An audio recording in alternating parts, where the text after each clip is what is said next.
All right. I'm not sure who's in the room right now, but sounds like we have a quorum and are ready to go. The time is 6:38, and the November 17th, 2022 meeting of the Development Review Board for the City of Winooski has been called to order. The DRB is a quasi-judicial volunteer resident board that upholds standards and procedures as defined in the Winooski zoning ordinance.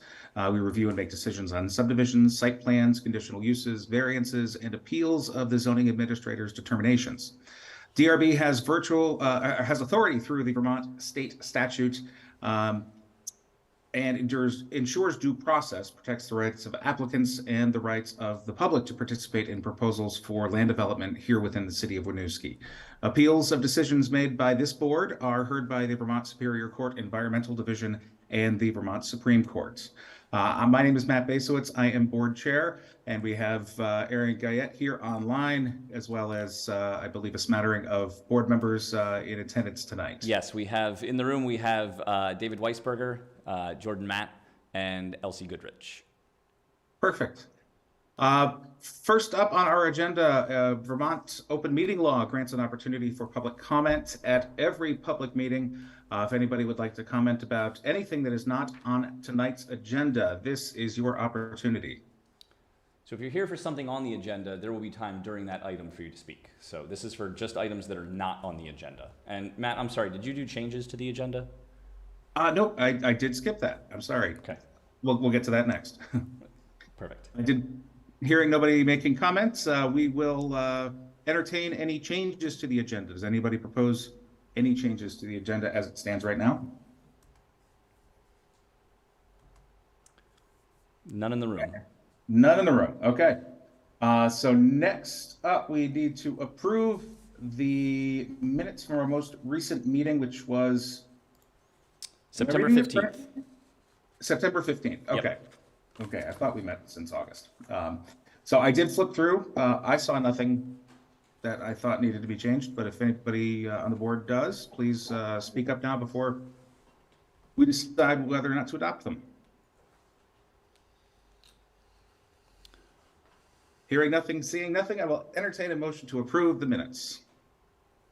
So motion? Seconded. Sounds like David? Yes. And David made the motion, Elsie seconded. Okay. All those in favor of approving the minutes, please raise your hand or say aye. Aye. All those opposed? Don't see anybody opposed. Any abstentions? No abstentions. Awesome. We do have three substantive items on the agenda tonight. The first item is, we'll get started right now. It's a public hearing on for final plans for a subdivision, 165 East Spring Streets. And before we do bring people up to speak, we do want to swear everybody or affirm that you are all telling the truth under the penalties and pains of perjury. So we will have everybody who comes to speak just raise your hand and affirm that you are telling the truth. So we will hear from the applicants on 165 East Spring Street subdivision. Sure. So the applicant and representatives are in the room here, and another member of their team is online as well. So I'll just do a quick introduction, and if you guys want to come up to the table.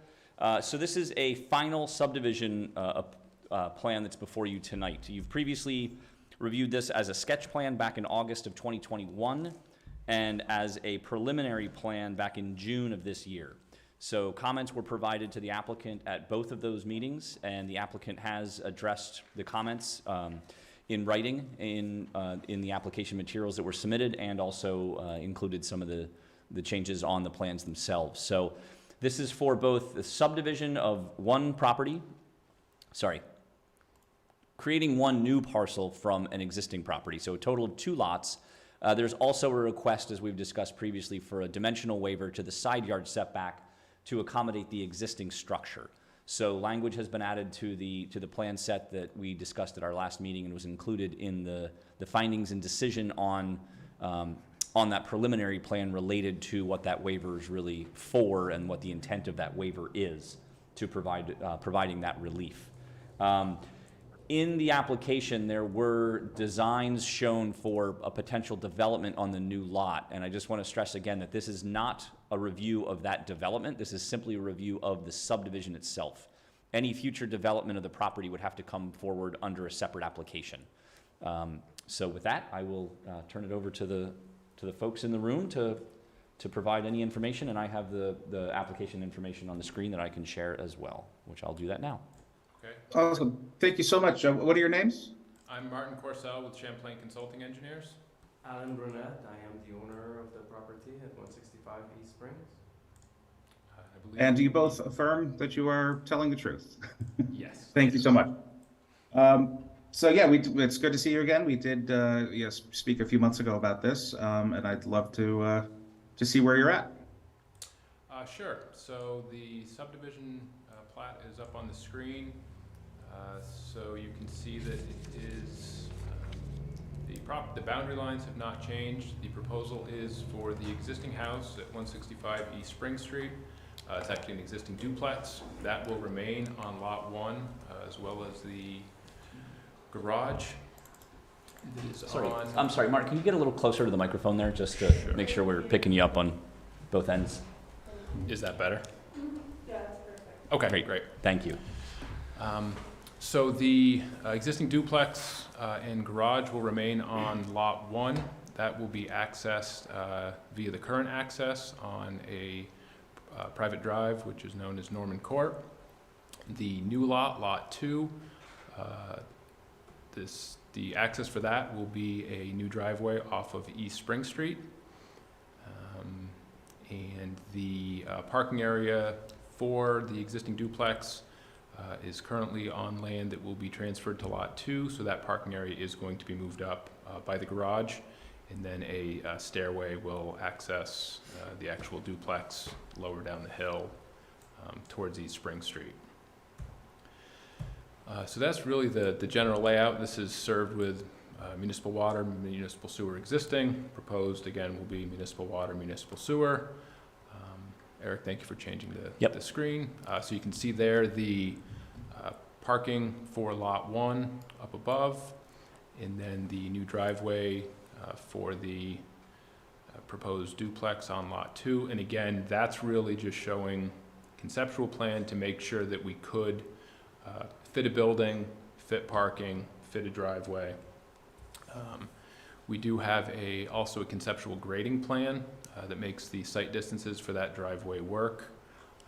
We wanted to make sure that on this lot that we weren't just doing a subdivision that could not be built. We wanted to make sure that there was a viable project here.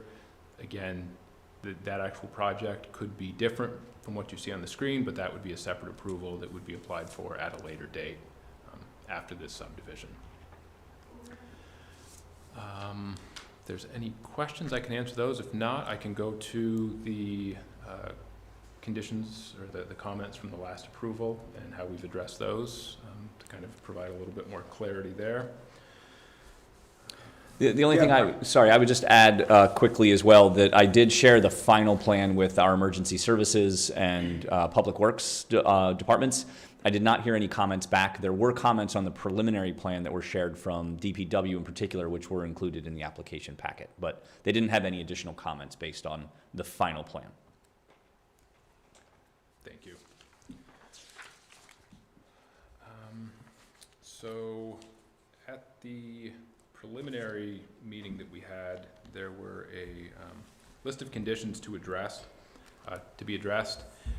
So I'll go through those. The first one stated, provide information including the identified legal opinion supporting the continued access for the existing 2-unit dwelling at 165 East Spring Street from the access identified as Norman Court. So we have provided a title opinion from Mr. Brunette's attorney. He is actually on Zoom, and I think maybe once I'll kind of go through my things, and then we'll invite him to speak more specifically to the legal portion of the driveway access. So I'm going to skip to item 2. We did submit the plans to Public Works, and Ryan Lambert from the Department of Public Works, he did have a couple of comments on there, And that was really about the conceptual grading plan, because some of the grading that would happen for that driveway, for the Lot 2 driveway, will actually be on Lot 1. So he wanted to ensure that there's both a construction easement for that work to happen, but then also a maintenance easement, just to make sure that any vegetation can be cut down, any snow can be removed, and just to make sure that any future owners of Lot 2 do have the legal right to make sure that the site distances are maintained in perpetuity. So that's certainly something that will be that will be provided. Those easements will be part of this plan. Item 3 requested that we submit, or that we get written comments from the city's fire department regarding the use of Norman Court. We did have contact and an email from Fire Chief Audi, and we did provide that email, should be in the packet, but his email stated, regarding the existing driveway access, I/we have no issues as long as the reduced width and height standards are maintained. And again, that's, I believe, when he says the reduced standards for a previous project on Norman Court, the fire department approved a certain width and height requirement that's less than their standards but is adequate to provide protection. So he just wanted to make sure that that would be maintained, and is going to be maintained for that project, so it will be maintained for this project as well. No changes are being proposed, and the fire chief was fine with that. So that comment is in reference to the existing That's correct. building mostly, or Yes. completely? Yeah, and so Yes. they would access the new potential building from Spring Street, should they need to? Yes, that's correct. Okay, Yep. thank you. Yeah, that will certainly be better access for that building, because it will be kind of again, this, with the concept that we had come up with, and really the way the site is going to be developed best, it will be at grade access at street level, and then you go up. The first floor level would then be at the flat area, roughly the same elevation as the first floor of the existing duplex. Moving on, item number 4, requested a written response from the state E911 office, and we did reach out to the E911 coordinator, and the new lot 2, has been given an E911 address of 153 East Spring Street, and again, that email communication was submitted and should be provided in your packet. Just really quick on that point, just so that you're aware, the sequencing of addressing along East Spring Street will be unique in that regard, because 159 will be on the west of this property, and then it'll go to 153, and then to 165. So there's issues with addressing in the city in general in some areas, and in particular in this location, but based on E911, that is what they recommended based on their standards for addressing. So it is slightly out of sync and out of sequence there, but that's what they have recommended for this property, for the new lot 2. Part of that has to do with a potential readdressing of 165, but that's a whole different situation and not anything to get into tonight. But just so that you're aware, that is specifically, they're doing that specifically, and that is something that I followed up with just to make sure, because of the inconsistency in the sequencing. Maybe the lawyer can speak to it when he gets on, but was this parcel combined out of two? Is this 163, 165? I thought when I was reading the opinion from the lawyer, there was something, there was two. He did say something like that. There were two numbers. Yeah, Maybe it doesn't that matter. may be just the addressing for the duplex itself, that yeah, it's okay. because there's 2 units there. One is 165, one is 163. Okay. To my knowledge, it's 165A and B. That's what is currently used anyway in regards to postage and Right. mail, but Maybe Jason can speak to that. There may be a Yeah. legal document that's Yeah. separate from the Not a big post deal. office I was just address. wondering. But sure, yeah, if he's listening, maybe he can just make a note if he has any information to add, when we bring him on, he can speak to that. You said it right. Yeah. Item number 5, requested additional detail on the methods or techniques to be used to remove portions of the driveway currently serving the 2-unit dwelling at 165 East Spring. As I previously mentioned, the current driveway and parking area for the existing duplex is partially on what will be Lot 2. So that driveway coming down the hill is going to get removed. So we did revise the plans to add some notes and some construction details. The intent is to put that back to a natural grass state on that hill. So we do have, again, the details and specifications required to make that piece of the project happen. This item also said this should identify at a minimum a plan for how the materials will be removed from the site, including how vehicles will access the property to ensure impacts to Norman Court are minimal or will be mitigated following the removal of materials. So yes, the construction for that will be accessed off of Norman Court, as is allowed per the legal opinion that we have, and certainly any damage done, if any damage was done during construction, that would certainly be the contractor's responsibility to repair that to the condition it was prior to their work. So that's certainly, we have no problem agreeing to that.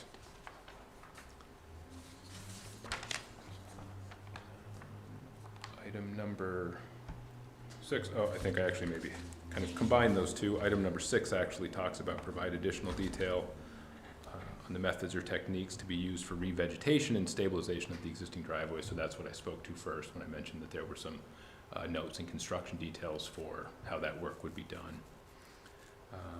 Item number 7, provide additional details on the proposed stairs that will facilitate access from the parking area and the garage access from Norman Court to the existing duplex. So we did provide that information.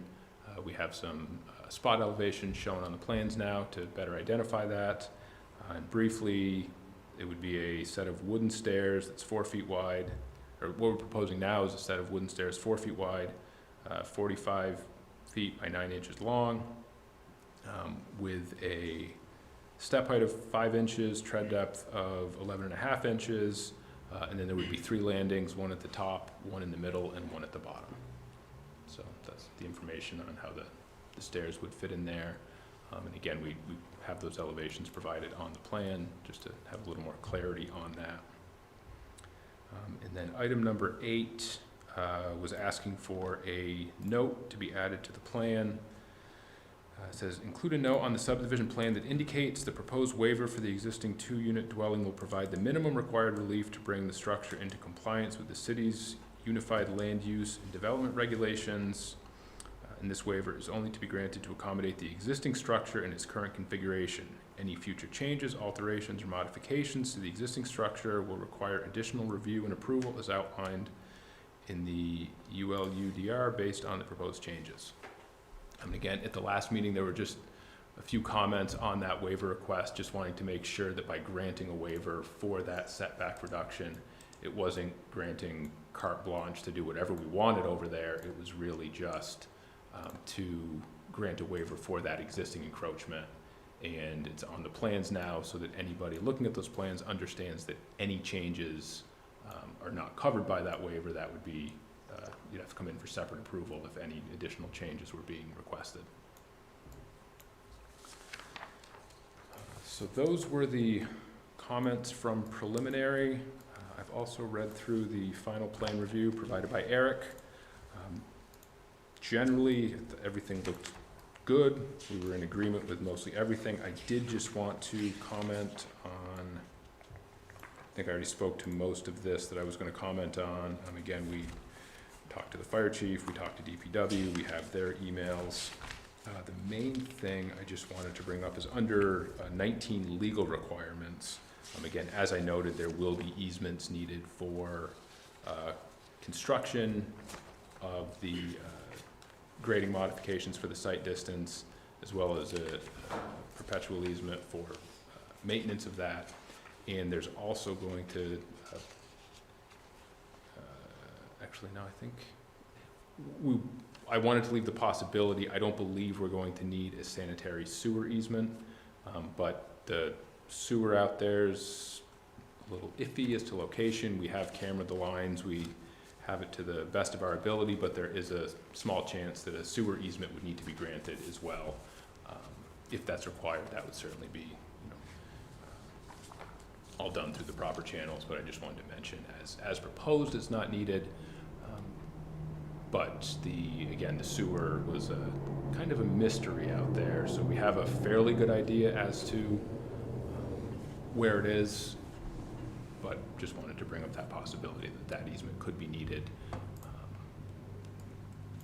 depending on what is actually found when they start digging up that existing sewer pipe. I think unless there's questions. Thank you. I actually want to learn if you think now's a good time to talk about the first of the list of questions, and your attorney, what they uncovered in regards to access via Norman Court. Sure. Jason, are you on? Would you Yeah, like he's to- here. Jason, I'm going to bring you over as a panelist, so you can speak. Hopefully. Yeah, okay, yeah, he's on his way over.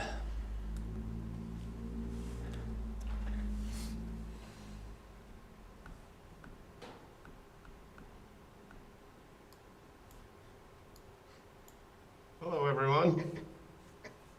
Hello. Hello. So, thank you for giving me the opportunity to speak tonight. My name is Jason Ruette, and I'm mainly here to answer any questions that anyone might have about the current status of Norman Court, which, as you know, is the private right-of-way that currently services this property. So I read through I'm trying to pull it up now. I had to reboot my computer 3 times before this meeting started, so I'm still putting things back together. I did read through a couple hours ago your summary of the research that you did into the easements and the history, and I was wondering if you might be able to provide just a brief verbal summary for anybody in the room that didn't get a chance to read it or didn't get a chance to hear it. Absolutely, yeah. So when we originally represented the applicants when they purchased this property, we conducted what is typically known as a 40-year search. However, as years went by, we realized that we probably need to do a little more digging to determine the exact status of this right-of-way. And in order to do that, we needed to dig far beyond the 40-year period. So that process involved not only tracing the history of the applicant's properties, but the property on which the roadway is located, which is 26 Hood Street. And what I uncovered is that back in 1939, a 25-foot wide right-of-way was reserved for all purposes to and from Hood Street. And in a subsequent deed, which I believe that was in some point in 1949 or 1946, a deed in the chain of title for 26 Hood Street reiterated that right-of-way had been reserved, and that was the first time it had been specifically referred to as Norman Court. And it indicated that 26 Hood Street was indeed subject to that right-of-way. Interestingly enough, in 1959, there must have been a disagreement over the use of the right-of-way and the scope of the right-of-way, because there is a judgment decree that was recorded in the Winooski land records, the effect of which verified that there is indeed a right-of-way there, and the court decreed that the right-of-way is indeed 25 feet in width. So that judgment order from 1956 or 1959 seemed to put to rest any questions as to whether there was a right-of-way, and it certainly formally established the width of the right-of-way. And as far as the scope is concerned, the scope seems to have been established back in 1939, when the right-of-way reservation very clearly stated that it was for all purposes to and from Hood Street. So that's just a very brief history of the right-of-way and its use and the manner in which it was established. Thank you so much. Anybody have any questions for Jason or for Martin or Alan? Would you say that that's a fairly clear delineation of that right-of-way, or is it somewhat convoluted and ambiguous? I say it was probably convoluted and ambiguous before the judgment decree, but the judgment decree that's recorded in the land records makes it very unambiguous and makes it very clear. Right. Okay, thank you.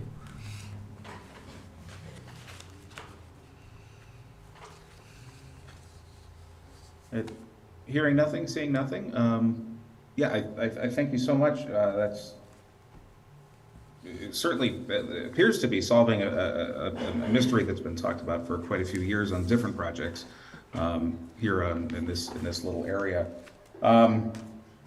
I think we want to hear from interested parties if there are no more questions for the applicants. I have another question. Go for it. What is the existing slope of the land, the percentage slope on the lot 2, say, like the predominant slope there?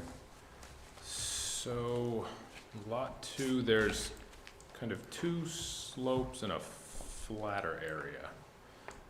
Thank you. So you can kind of see that starting at the kind of the top of lot 2, there is a slope, and then it does come down to kind of where the cars are shown in the new duplex. It does flatten out there. And then there's a top of bank that is the steeper bank on the property, so it's not a consistent slope across the property. Let me look at that for you quickly. So we've got, just to give you an idea.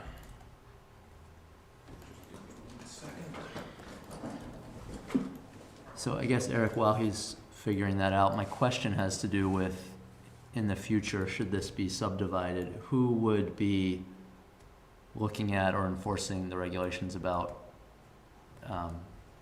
erosion control on this property? And maybe you could explain, it seemed like there was, it says you should try and avoid development on properties with a slope of greater than 15% and really try and avoid on properties with slopes of greater than 25%. So is that something you would look at when this comes up for actual building development? Yeah, so there are provisions in the zoning regulations that talk about steep slopes and protection of those areas. And there's also, I believe, Public Works also has some requirements that they would include for development related to slope stabilization or erosion sedimentation and things like that. So it would be covered at the development review process. But there's no slope at which development is prohibited, really. That's a good question. I don't believe we do. But let me reserve the right to change my answer on that. Sure. So while Eric's looking at that, I'll jump back in. So I have a plan that's not to scale. That lower portion is greater than 25%. I'm not sure what that's at. Closer to the road. Closer to the road is greater than 25%. And as Eric mentioned, Public Works does have some requirements when you're doing work in those steep slopes, one of which would be a geotechnical report, or geotechnical investigation and report would need to be done to give anybody doing the development the information they need to make sure that they control those slopes or any construction properly. And again, the way we have this shown, there's certainly need for multiple retaining walls on this property. So the construction on the slopes would be managed one way. During construction, there would be requirements for how to deal with those slopes. But then the ongoing property, it would really be retaining walls holding those slopes back to kind of be the permanent solution to deal with those steeper slopes. It seems like you've clearly given some thought to the possibility of Yeah, future and- construction. And we would probably be recommending, even though it's a smaller project, given the slopes, we would probably be recommending a geotechnical investigation anyways. But like I said, that's in our conversations with Public Works, they've mentioned that that would be required for development on this property. Great, thank you. You're welcome. So in the removal of the existing driveway coming off Norman, you Yes. said you were planning to return it to a natural grass state. Is there a replanting plan, or is that just to let it return after it's being torn up? So it would be replanted with a conservation mix, just a seed and then some erosion matting put down. There's no replanting plan as far as any actual trees or shrubs. It is just turf would be growing back there. So it would be replanted as grass, but no additional plantings on top of that are proposed.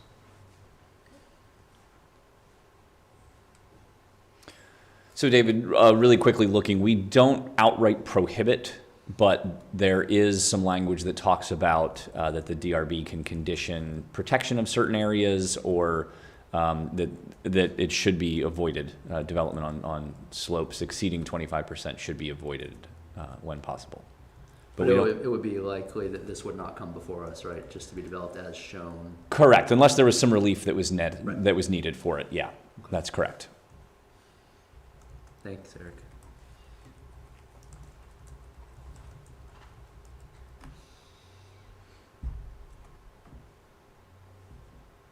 Sorry, taking notes. Not hearing any other questions. I just have one question. Looking at the sheet C2, and I see that, there's setback lines drawn for the new lot number 2. There's setback lines drawn for the original lot number 1, but there are not setback lines drawn for the new lot number 1. And I'm wondering why that is, if that's been looked at. Would the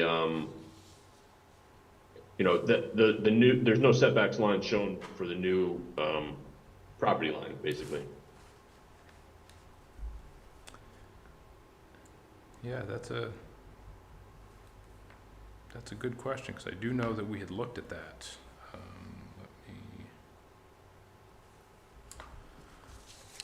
Yeah, I know there was previous versions, I believe, that did show the setbacks on It certainly lot did. 1. Yeah, I think we may have turned that layer off and can certainly turn that back on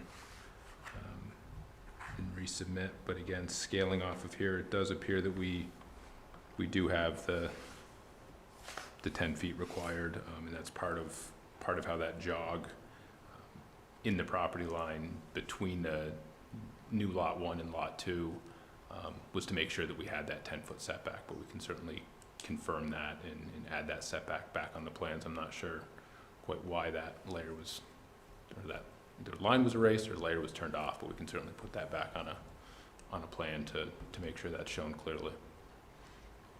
And that only applies to the building, correct, Eric? Wouldn't apply to those steps. There is a 5-foot setback for 5 the foot to the steps. Right, yeah.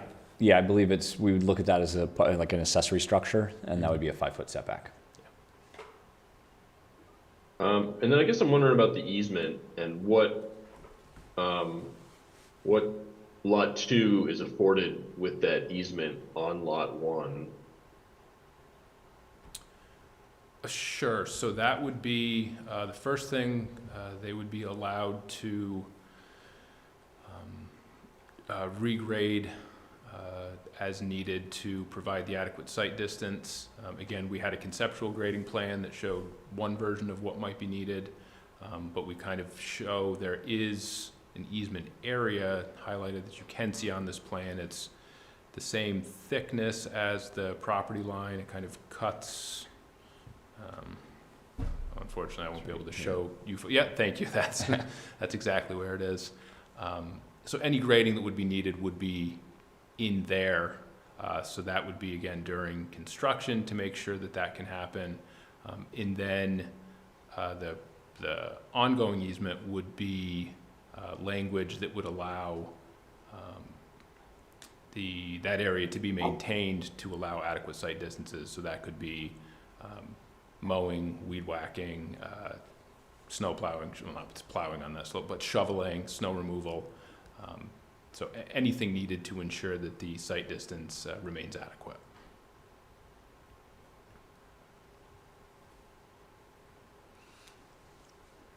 Seems a little strange. Yeah, Any other? so it was just because it was a recommendation of Public Works. I think it's a good recommendation. Again, just to make sure that, you know, in the future, somebody doesn't purchase lot 1 and say, oh, I want to plant some trees on that hillside, and now all of a sudden, the site distance that was adequate is no longer adequate. So I think it was a good catch by Public Works. Yes, it may be strange. So. I mean, they can just plant trees a little bit further to the east, right? Or is that, yeah. I mean, there's still a portion of that, whatever you're trying to do there. There's a portion further to the east that they could still, lot 1 still has control over. I just wonder, like, that's an easement that is like basically right up to the edge of the lot 1 structure, right? And it's easy right now to do that, right? The property owner owns both parcels, but in the future, you're really kind of locking in that future owner of lot number 1, with that easement, depending upon what it restricts lot 1 from doing. Yeah, I think that's a kind of a good reason to have it as an easement, so anyone who is purchasing that property would be aware of that prior to obtaining it. Instead of just, again, like you said, it would be very easy to maintain it now with the same owner on both properties. So it wouldn't, it's almost an issue that could get missed, but then if the property did turn over, they could do whatever they want. So again, I do think the easement is certainly beneficial for lot 2. Does it need to be all the way up, like up to the building on lot number 1? It seems like it really goes far into that property. If those lines are intended to be the permanent easement. At this time they are, you're right. Really that could be, the permanent easement could be probably half of that, and it wouldn't have any impact on the site distances. So that's also something that we could clearly show 2 separate easements, one for construction.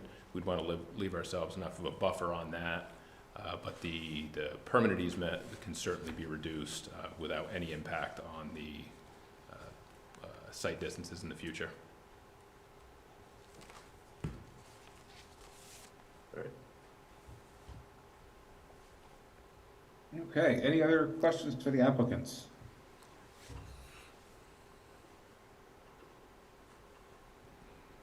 Hearing nothing, seeing nothing, I thank you so much.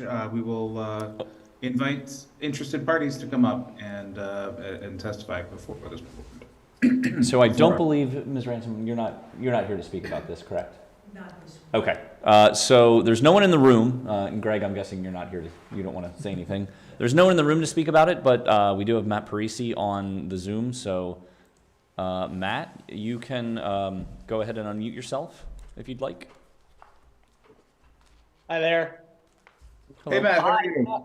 Pretty good. I'm all for the subdivision. My one question was regarding, this would be an administrative permit, I think I overheard, right? Assuming the subdivision went through? Presuming well, I guess it depends on what the development is proposed on the property. Right, but assuming the development was essentially as shown here, potentially, this would just be an administrative permit. This wouldn't go through DRB or any kind of notice, correct? Under our current regulations, that is correct. Okay. If Elaine sells this to another person, if they change what's approved, again, if they want to modify the plans, would that then have to go through DRB and essentially, how would I say this? The other law owners. When you say amend the plans, are you referring to the subdivision plan? No, I'm as the subdivision plan is right now, I'm 100% fine with it. I think it's a good solution for a piece of land that's otherwise unusable. What I'm worried about is if and when it's sold, if a new, the new owner decides to try to alter these plans, is there any recourse once that, because it would still, in theory, if the person wants to build a duplex or a single family, it would just be, I mean, an administrative permit. There would be no right of force to go through the DRB, correct? Unless they needed some sort of relief, that's correct. The zoning district where this property is located would allow for a single unit or a 2-unit to be built by right. Right. So I guess my confusion here is, if this is approved, which again, I'm totally fine for, how is it enforced that it is developed as it is shown? So what you're seeing, Matt, on the screen is just for illustrative purposes. This approval does not include any development on the property. It only, Right. Okay. So how do we? What I'm worried about, because I've obviously spent a lot of time there. I'm building a house currently, right behind it. It is a significant slope. That's in the bylaws, in the zoning bylaws. They are, whoever buys this or builds this is going to be required to build, a certain retaining wall, correct? I mean, I'm just trying to yes. make sure that this is okay. Yes. And that's, I guess my question is how is that enforced? Is that enforced through the zoning office or through Public Works, or just kind of? It would probably be a combination of both for something like that. Okay. All right. That was just one question about that. Okay, thank you, Matt. Is there anybody else who would like to speak on this project? I'm hearing nothing, seeing nothing. I think it is safe to move on. I do thank the applicant. I thank Jason as well for being here today. We typically make decisions, make recommendations in deliberative session. Usually that happens shortly after we wrap this meeting up on the night of the meetings. Sometimes it happens later, but we will make sure that we have our response to you in a very timely manner. So thank you so much. Thank you, everybody. Thank you. So Matt, before we move on, I just want to indicate that I have the exhibits for this matter, exhibits A through O, that are included on the exhibit list, and I'll be giving a copy of it to the applicant so they have record of what the exhibits are that will be included with this matter. Perfect. Thank you so much. Next up on our agenda tonight is a site plan review for 1 Tigan Street. We invite the applicants up right now. Yes, so I'll do a quick introduction here. We have Greg Dixon representing the applicant of 1 Tigan Street. This is a site plan review. Since this is located in the industrial zoning district, it requires site plan review from the Development Review Board. So this is really a proposal to add some additional parking on site. But with that, I'll let Greg provide the information. Thank you, Greg. Real quick, we do ask that you affirm that you were telling the truth. Yes, I affirm. Thank you. Thank you. I am here on behalf of J&F LLC, who owns the building. The building is a multi-tenant building that is currently mostly used by one tenant, especially the back portion of it. And what they do is they buy airplane parts and then sort of strip them down and resell the parts. What we are looking to do is that they need more space to store said parts, as well as delivery of those parts coming in. So it is parking, but effectively it won't be vehicle parking. It will be more like Connex boxes, as well as some semi-trucks that would be parked there either semi-permanently or sort of as they need additional space. So these boxes and trucks will mostly just sit in this area. So it's more of a staging, less of parking. It's a pretty straightforward project because it is in the Tigan Industrial Park. It is part of an existing state stormwater permit as well as an existing Act 250 permit. I will have to amend both of those permits, even though we just amended them for 11 Tigan Street, but such seems to be the flow of the industrial park. So it'll be pretty much the exact same process that I did before. Obviously, there's no changes to the buildings, no changes to the use of the property, no interior changes or anything like that. So it's strictly the project is right here, what we're looking at. I didn't have too much more to add because it really doesn't affect a whole lot of the building or circulation or anything like that. It didn't affect a whole lot of the land regulations. I kind of went over that in my letter that I sent to you guys, but I'd be happy to answer any questions and chat through what we're doing.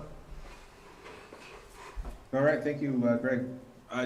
Real quick question, this is entirely gravel? Am I reading that correctly? It is going to be gravel, yeah. Okay. There's no plan to pave it. That's not for any other reason besides they just don't have the need to pave it. It's not permeable or anything like that. We might consider trying to do that once we get into the stormwater calculations, but with the sands that are on site that I've found in the 11 Tigan Street project, and then we've also gone out here and done test pit and 2 perk tests, we have like an incredible amount of sand that really has a good ability to take a lot of water, and we're not adding a whole lot of impervious, so I'm not trying to claim that is pervious surface, but it will just be gravel. Yeah, it will certainly take more water than asphalt would, I would think. Yes. Yeah. Thank you. Any other questions for Greg? So you're basically filling in and moving that slope to the edge of the property, it looks like? You're making the flat area larger. So it will fill in, but that area in general, I think, has also been used for disposal of certain items. So I imagine that we will be cleaning that all up and actually taking out. You can kind of see where the contours start to, I believe just over the years, it's been used as a bit of a dump. Not for anything. It looks to me like old concrete, old asphalt, stuff like that. That stuff probably won't be suitable to leave in there as structural fill, so we'll probably take a bit of that out, but effectively pushing that slope towards the edge of the property. And that slope is suitable in gravel? That slope, it's not going to be gravel. That'll probably be rock. It'll be a 2-on-1 slope, probably made with some pretty substantial stone. So that whole side slope will be rock. And I'm curious about the property to the bottom of this page that's not shown here. Oh, maybe it was shown. What's down here? To the left is Tigan Street, and to the right is the properties along Weaver Street, I will give you a map here so you can see. which are part of the not residential zoning district, but the We're in the gateway. Oh, I see. Gateway. So to the left was another industrial property. yeah, that was the 11 Tigan Street Yeah. project that I was here yeah. earlier Yeah. for. Here's 1 Tigan Street, which we're talking about now. So it's this area back in this corner here. This is 11 Tigan, which we just did a site plan review on one meeting ago. So part of the industrial park, and then gateway zoning along this northern part of Weaver Street. So no predicted impact as far as runoff to the property on Weaver? Yeah, the water just doesn't go in that direction. From our plans, you can kind of see, I'm going to add like a bit of a berm at the top of that parking area and try to collect everything into a catch basin and then bring it down to the bottom. We first thought about sending it just over the edge, but I was worried about erosion with that slope. So this will be a sort of deep catch basin and then a pretty shallowly sloped pipe that would then go into that infiltration basin at the bottom of the hill. Try to take the velocity out of the water. And the hope is that there would be little to no runoff coming off of that rock, and also because it's pretty angular, large stone, if there was anything, it'd probably just go into the rock itself. But you can also see the grades on the properties along Weaver are actually quite a bit higher. So everything actually drains into 11 Tigan Street. And their stormwater systems are connected. You can kind of see it on the edge of 11 Tigan Street. That pond right there that Eric has his hand on actually takes a good portion of the stormwater from our parcel. So it's all interconnected, eventually all going down behind into those wetlands and ponds behind biotech. So it's all interconnected. All the water from this project will flow to that area eventually. And I'm sorry, I'll just keep going. What's going to be placed on here? You said it could be semis and Connex boxes. I think it will mostly be Connex boxes. Those are effectively what they would put on semis, probably I think they're about 8 feet by 20 feet, but mostly just storage space. By 8 feet high? I think they're 10, what you would see on the back of a semi Like truck. ocean containers, Yeah. basically. And those would be those would be permanent. They would be either permanent or semi-permanent. I think how that aerospace company works is they'll get big engines and they'll slowly take them apart, filling these Connex boxes, and then somebody comes and just takes the box and they get a new one. I believe they were explaining it to me, but it was going over my head a little bit. But I believe that is their plan. But it could also be used for semi-parking in the same idea. It's a little bit of both. But I do think it will be semi-permanent to permanent. Maybe one would stay there for an extended period of time, but probably one would come right back in to fill its spot. So Eric, are we at any sort of gray line between buildings and parking here? Like, are these structures? Well, I think so. In either case, what we'd be looking at is both the height, which they would be, based on what Greg has just said, they would be below the maximum height. And its impervious cover either way is the way that I would look at it, since it's not an engineered material to be pervious. It's still lot coverage. So they are below the maximum lot coverage in this zoning district. So in either direction, it doesn't affect how I would review it, because it's still I would still consider it lot coverage. I gotta think about the setback along that eastern edge there. Oh, I see. Yeah. Yeah, that's an interesting question. And Greg and I talked about that a little bit with the setback. And as parking, we don't have anything in our regulations that talk about that parking is not permitted in a setback. But for structures, yeah, that is obviously, we do require that structures are not located in the setback. So I think it's really kind of I think it depends on what the intent here is. If it's a structure with a foundation, would be viewed one way. This I may even view as a temporary structure if it was considered that. So, or an accessory structure as well, since it's not part of the primary, which would be a reduced setback, I believe, in this district as well. So, actually, let me look at that. So yeah, that's a good question though.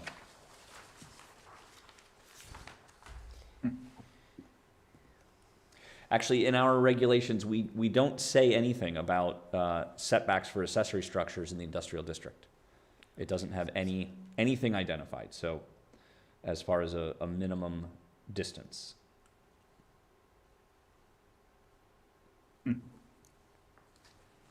Digging around a little bit, I seem to remember reading something or hearing something that if whatever it is considered portable, then it's not a structure. It's not a structure as far as the legal terms. At least that was my understanding from several years ago, but interesting. Any other questions for Greg?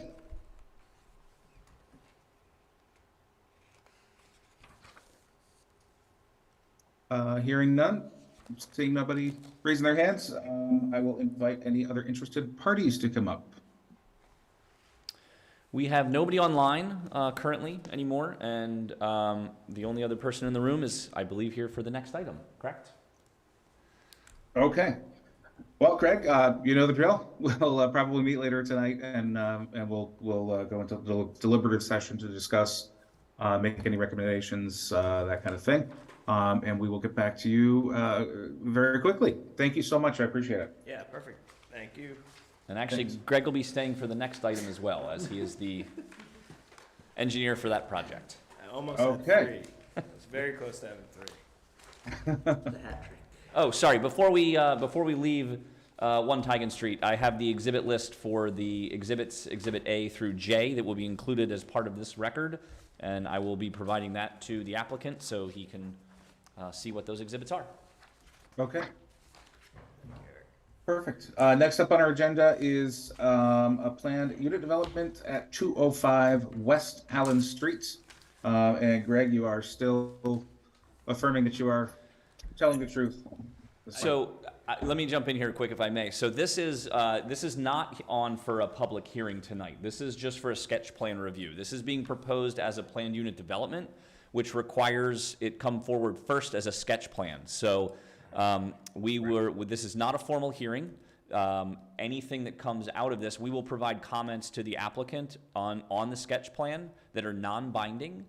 The applicant can choose to include those comments or ignore those comments if they want.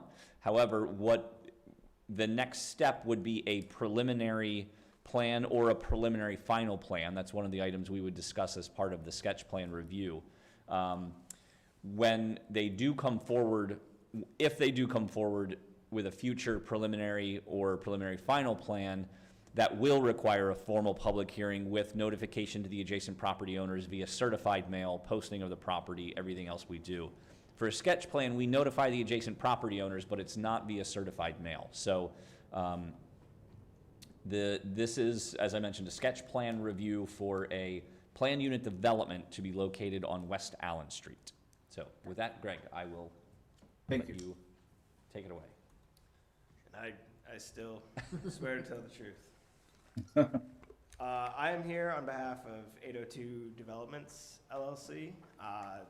My client purchased this property earlier this year, and then sort of asked me to take a look at it and see what we could do to enhance it. The first thing that I found, which Eric and I have talked about a lot, is actually that the deeded, or sort of the town record of the amount of acreage on this property is incorrect. I have not done a formal boundary survey, but from what I can tell, it's only about 0.25 acres, but it says on town records that it's 0.4 acres. And actually, when they went to go buy it, that's sort of what they thought they had to work with at the time. Their original intention was actually to subdivide this property in half, similar to some of the other properties on West Allen Street. As you can see, the property next to it's about the same size. That would have been possible with the 0.4 because it would have met the minimum area for subdivision, but with 0.25, it does not meet the minimum for subdivision. So we were not able to subdivide the property, which is what was originally the client's plan for the project. So then we started to think a little bit outside the box of how they could develop the project to not only fit into Winooski's desires for some more single-family housing, so sort of 3 and 4 bedroom houses, but also just make more of a community feel for this parcel. So what we come up with is a PUD. In the PUD regulations, you still can only have 3 dwelling units. And so that is all we are asking for to start this. We would leave the existing building in place, and then we would build 2 other buildings on the property, and they would share access and share some parking and some community spaces and outdoor amenities and stuff like that. But these would be 3 separate units that then could also be condominiumized to then be sold separately as well.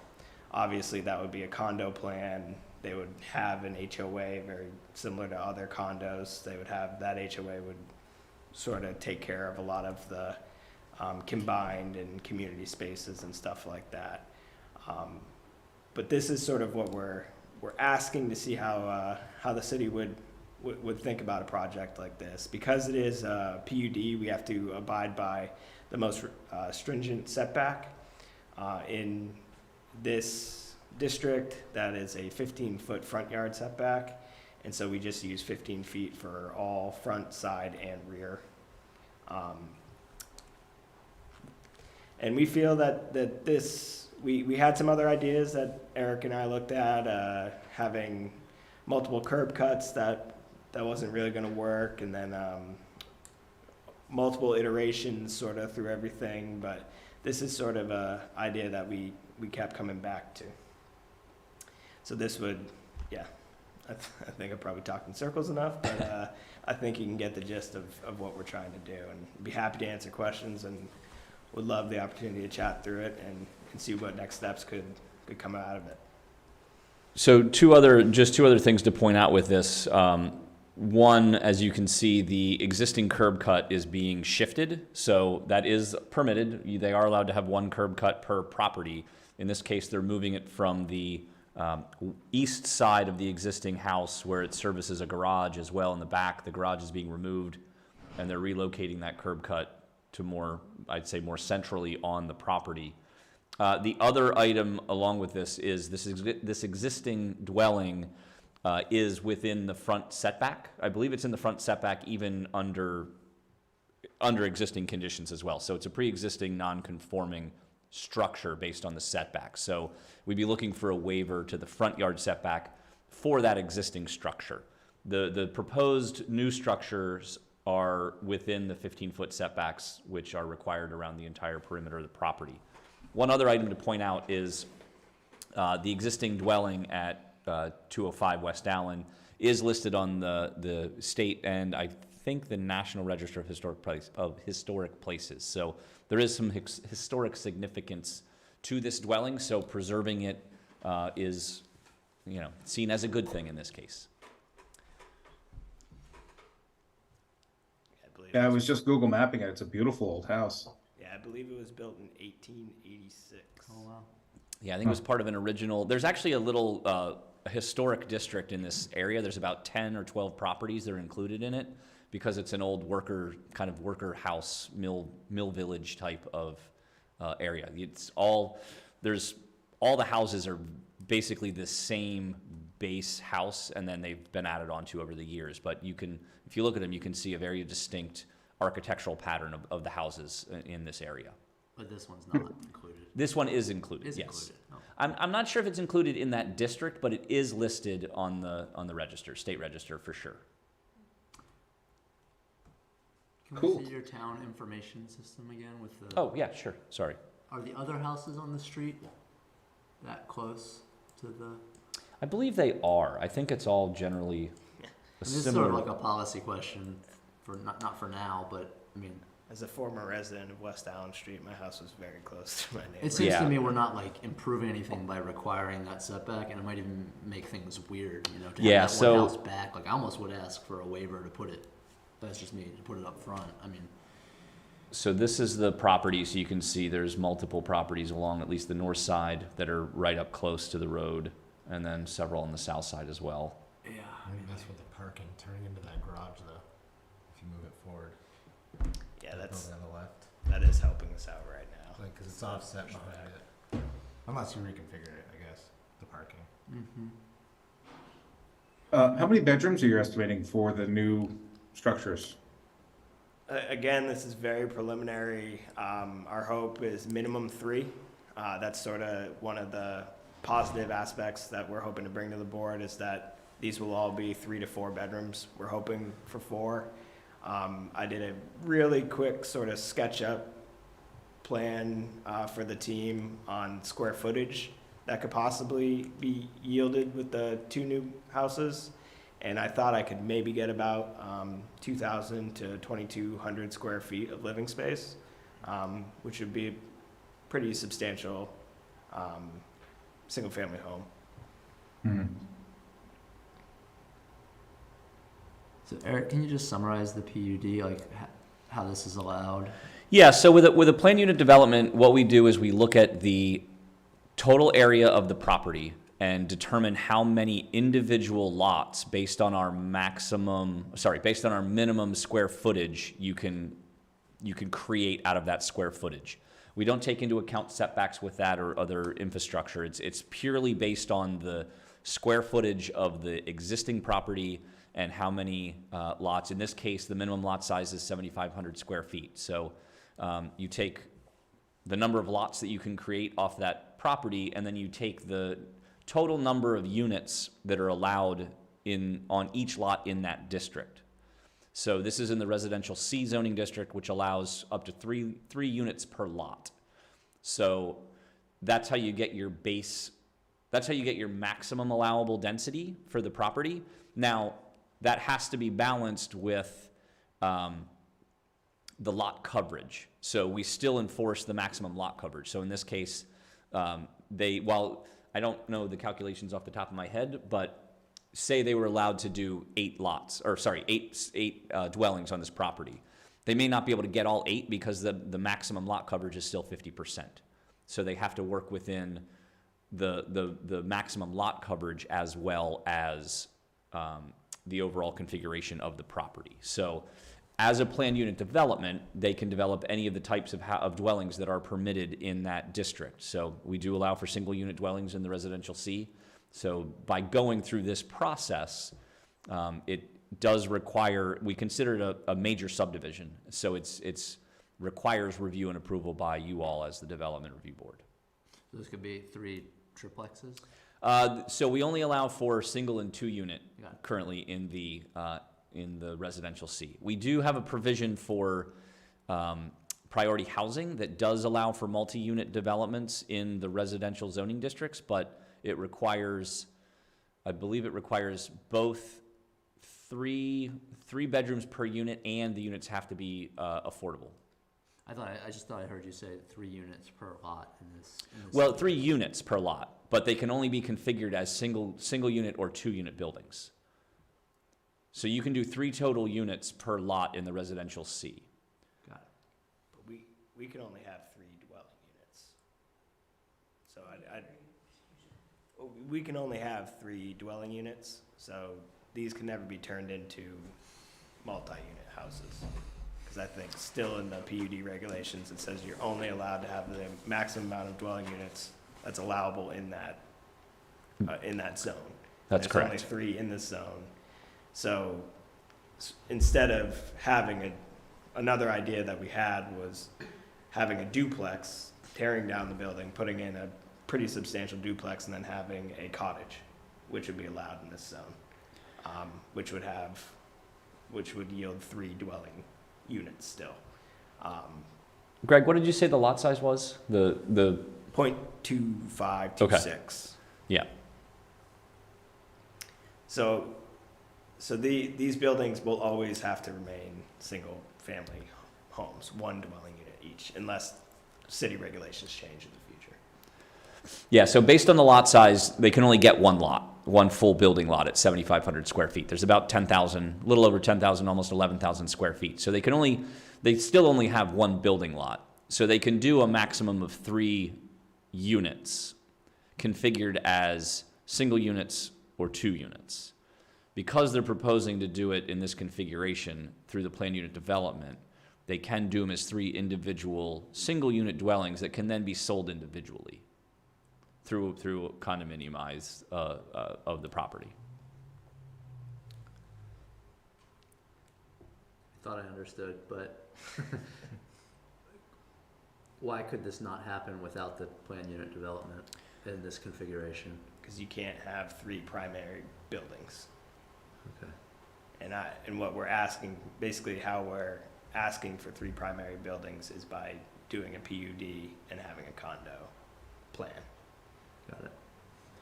Because the maximum of what would be allowable would be a primary building and either an outbuilding or a cottage in the. So that would be your duplex and the cottage Yeah. that you said, that would be the other option.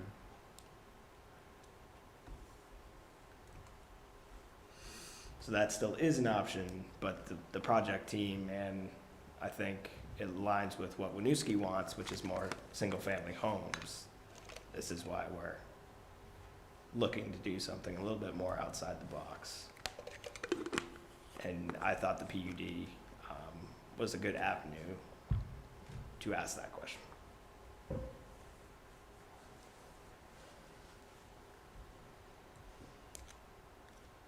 So understanding that we can't architecturally match the building that currently exists there, is there any plan for the buildings 2 and 3 to have some contingency? I'm not an architect. I'm sure there is. I know I've worked on other projects where it's sort of the main building and then they have some sort of a stable look to the side buildings or something like that. I'm sure the project team would be open to something like that. At this time right now, obviously this is mostly a bit of a fact-finding exercise at the time, and I think they'd hire on an architect and really better illustrate what we would plan to do with those next 2 buildings. But connectivity between the 3 buildings, I don't see that being. I feel like we definitely want to do that and be happy to do something along those lines.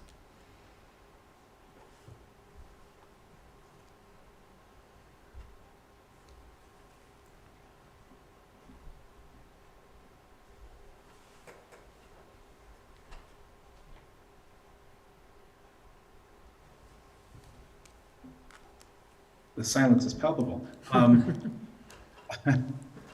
I don't know that I have any more questions. I'm trying to think. It feels as though everything's fairly well covered and it's just a review.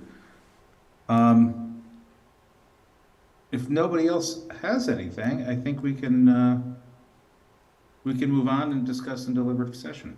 We do have a adjacent property owner here to talk about this. Oh, we do? Okay. Yes, Okay. yes. I didn't realize that. Okay. Well, thank you, Greg. Let's hear from the adjacent property owner. Yep. Yep. So Ms. Jane Ransom is here. She is a resident of, well, she's an adjacent property owner and was notified of the project. So if you have anything you'd like to share or add or questions you'd like to ask, please come up. My concerns would be my privacy. These houses are within, we have a 2-foot space between our driveways. These houses, my house was built in 1875.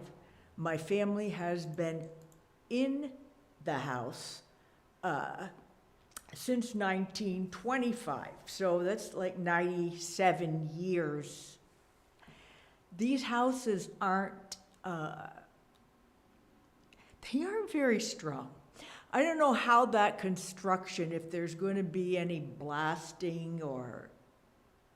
Right now, the train track runs right behind us. Every time the train goes by, my house shakes.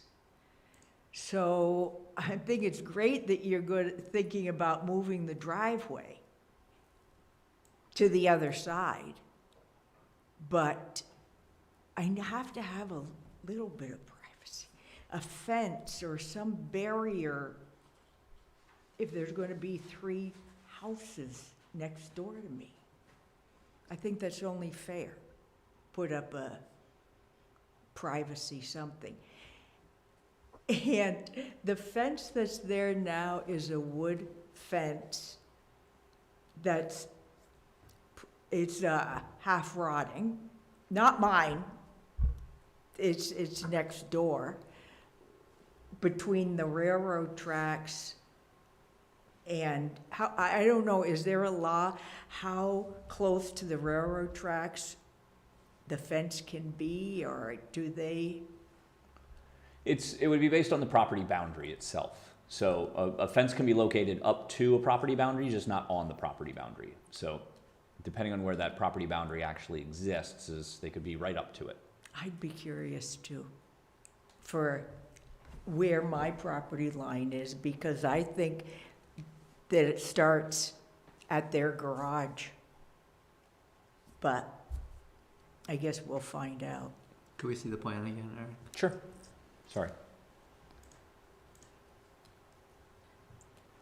I have not done a formal boundary survey, so I mean, this is, Here's the, this is like tax map sort of stuff with also, I did a little bit of research at the town office of the old property lines, but it's definitely not exact, so I didn't go out and look for your property coverage yet. so I don't know, Aaron and Matt, if you could hear what Greg was just saying, but they haven't done a formal survey of the property yet, so that's, what's shown here is just some general information based off of tax maps and some brief research of the town records, but that would, they would need to do a formal boundary survey with a preliminary submission. Okay.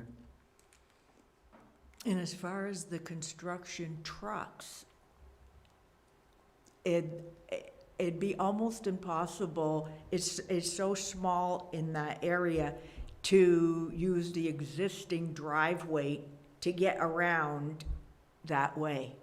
So if the driveway could be moved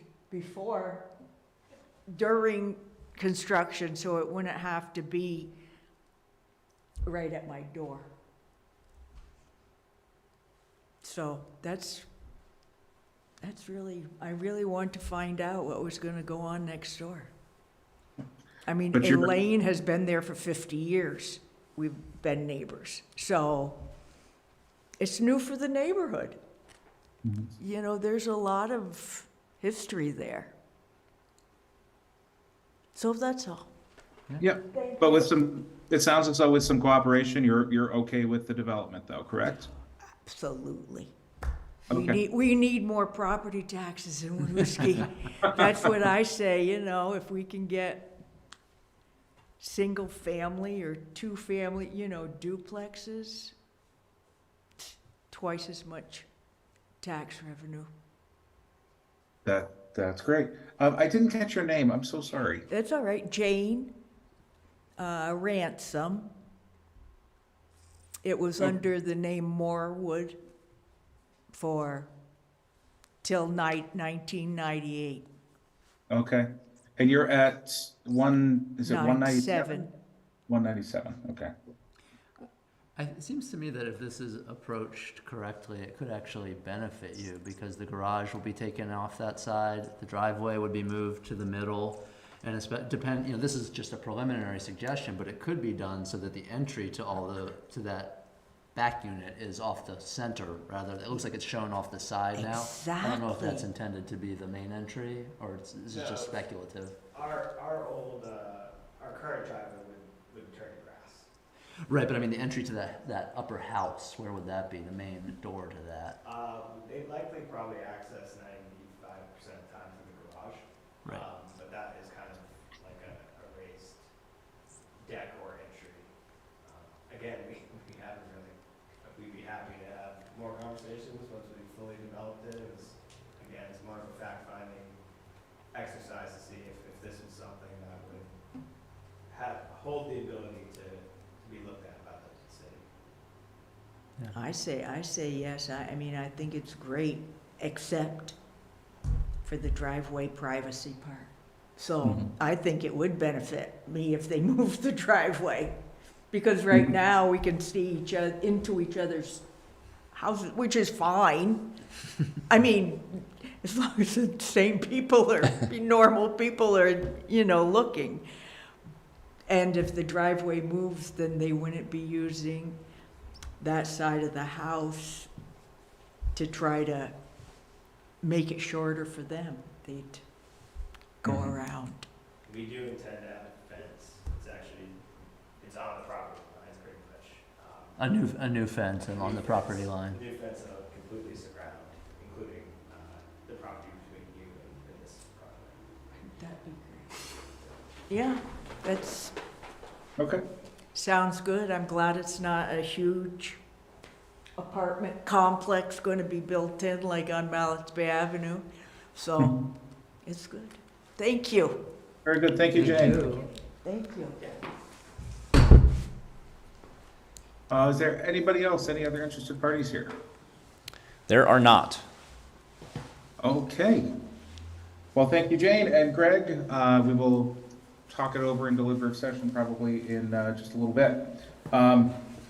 Next up on our agenda, we turn it over to Eric with city updates. The only update that I have for you is an item that I just learned about today. You may recall there was a proposal for a detached cottage on George Street some years ago that we reviewed multiple times that was that we, I believe, denied both times it came before us, and then the third time it came before us, we denied it based on successive application doctrine. That was appealed to the environmental court by the applicants. The neighbors entered appearance in that as well to take an opposing position. I just got word today that the environmental court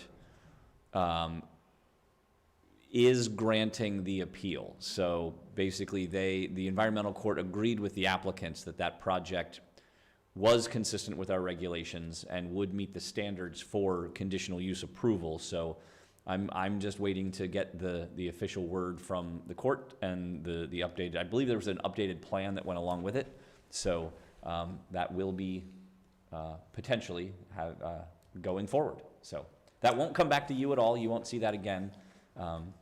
An activist court But- striking us down. Right, striking so- down our quasi-judicial rulings. Yeah, and then I know somebody asked about that not too long ago where that stood, but that's, so the courts are moving slow as they tend to do, but that's okay. They're thorough. And it is as it's known, a de novo review. So they basically start everything over. We are not what they call on the record review. So our testimony and our deliberations basically don't exist when it goes forward to the environmental court. They start over at the beginning. So we'll be able to see that? Wait, if we wanted to, look at the decision when it Yes, comes out? yes, absolutely. Yep. That is the only item I had for city updates. Okay. Any other business? The only other business that I would note is that our next meeting is currently scheduled for December 15th. The deadline to make that agenda is tomorrow. I have not had any discussions with anybody about any materials that they need to come forward to you all. So presuming nothing comes in tomorrow, I would recommend that we cancel that meeting. We'll cross that bridge tomorrow, probably. The only thing that we may have, and I probably should have put it on tonight's agenda, is just our review schedule, our submission schedule for next calendar year. So I believe that's something, that's more of an administrative thing that I can just circulate after the fact, and then we can get that posted so folks know what those deadlines are. Perfect. All right, so the time is now 8:01. Is everybody okay jumping into deliberative session tonight? Keep Sounds going? like it. Yeah. Okay. That being said, why don't we reconvene on the private Zoom link at 8:10? Give ourselves a 10-minute break, and I will entertain a motion to adjourn. I'll motion. Sounds like Elsie. Any seconds? Seconded? Sounds like David. All those in favor of adjourning, please raise your hand or say aye. Aye. All those opposed, say no. Any abstentions? No abstentions. Okay. We are adjourned. We'll see you in 10 minutes. Okay, thank you all very much. Thanks.